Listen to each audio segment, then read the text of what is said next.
Friends, నేను మీ కరణ్. మంచి మనిషి. స్నేహం నిలవాలంటే క్షమించే గుణం ఉండాలి.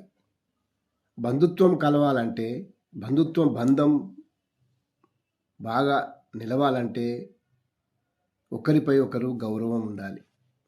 ఒక మంచి మనిషితో స్నేహం చేసి అతన్ని చెడుగా మార్చేవారు ఈ రోజుల్లో ఉన్నారు. ఒక అమ్మాయి ఒక అబ్బాయిని, మంచి మనిషిగా ఉండే ఒక అబ్బాయిని ప్రేమించి చెడుగా ప్రవర్తింపజేసింది. అతను ఆ అమ్మాయి మనసు తెలుసుకొని చాలా దూరంగా వెళ్ళిపోయాడు. ఆ రీతిగా చెడు స్నేహం వల్ల నీ జీవితము పాడవుతుంది. ప్రేమ కావాలనుకుంటే ఒకరిపై ఒకరికి నమ్మకం ఉండాలి కానీ ఈ చెడు అలవాట్లతో మంచి మనిషిని కూడా దూరం చేయకండి. ఒక మంచి పుస్తకం అర్థం కాదు. ఎంత చదివినా కూడా మళ్ళీ మళ్ళీ చదివినా కూడా అర్థం కాదు.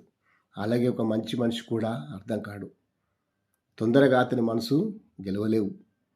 నువ్వెంత స్నేహం చేసినా, ఎన్ని ఆశలు చూపినా అర్థం కారు. వారి మనసును గెలవలేము.